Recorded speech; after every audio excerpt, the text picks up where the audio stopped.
up in Labrador, I was right from the time I was about 3 years old. Ice fishing was a hobby that just grew on me and definitely stuck with me throughout the years, traveling throughout all across Canada, in the Northwest Territories, Western Canada, and now residing in Newfoundland. So it's a passion of mine. It's something that I admire. But being in the great outdoors and regardless of the outcome of how many fish you go home with, at the end of the day, it's nothing compared to just being out enjoying the fresh air and obviously the campfires and what we call here in Newfoundland and Labrador a traditional boil up, where we start a fire while we're out and cook up a feed of grub and usually have a hot chocolate or a cup of coffee. And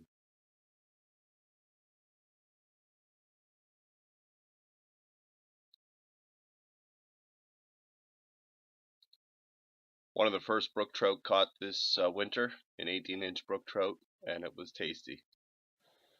It's never uncommon to see moose while you're on your travels throughout insular Newfoundland.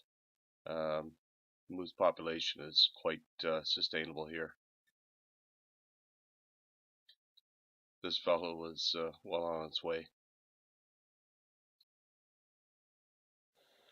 This year was a lot of snow, like the old-fashioned winters that we normally get here in Newfoundland and Labrador, and it made for an extended winter season here and lots of travel by snowmobile.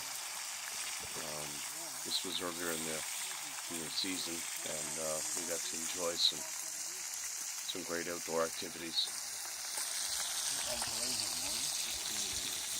Of course, salt codfish to go with the Arctic char.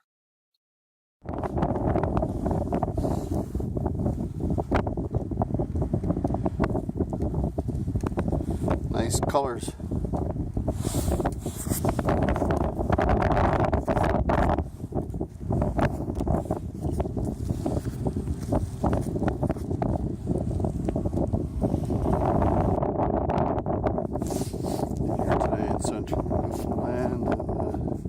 Fishing for some brook trout. These are all about hand size.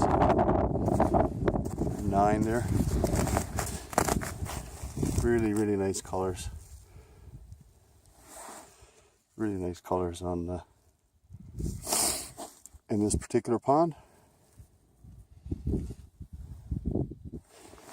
Anyway, it's about -1. Wind is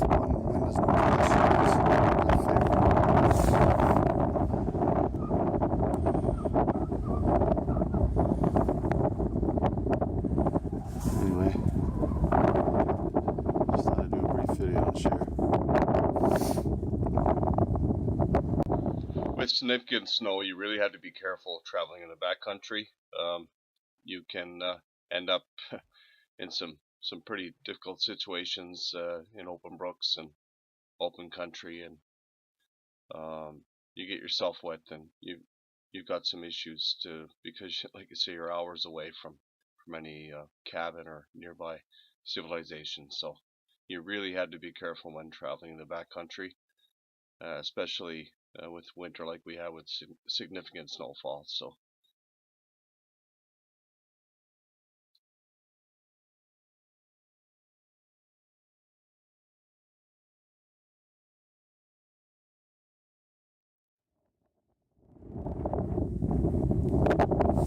Nice colors. Little speckled trout.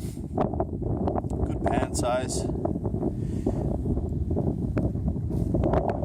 Anyway, see if we can get a couple more for a meal. It's clouded over now and the wind's picked up a little out of the west. Anyway, hopefully we can get a couple more before supper.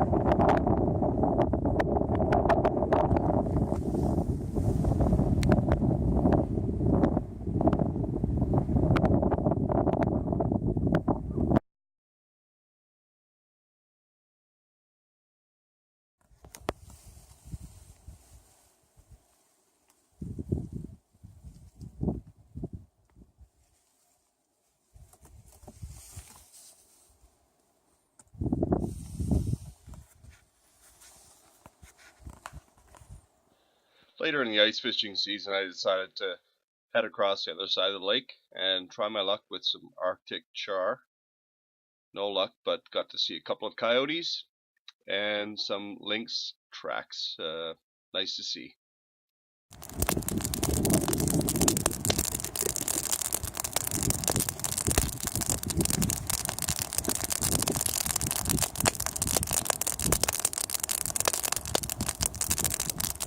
It's so easy to get mesmerized by a campfire with the crackling of the wood and just the simple boil up and the cook up and the meal. It tastes so much better in the great outdoors. It's something that's like no other.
First sign of Canada geese here at Red Indian Lake.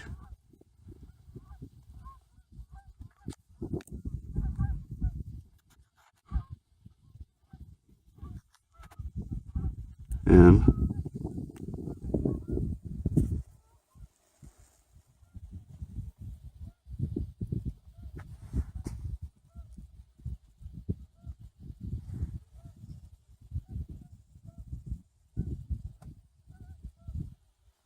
they're still honking.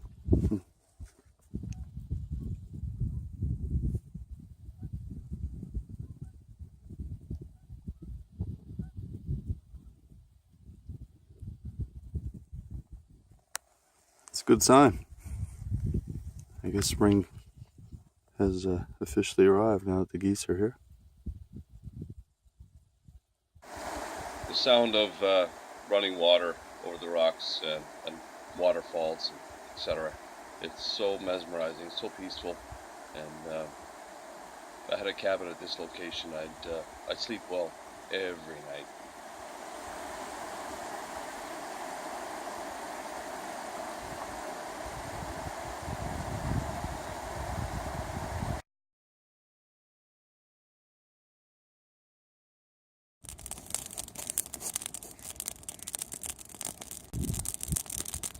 And of course, the sound of the wood crackling.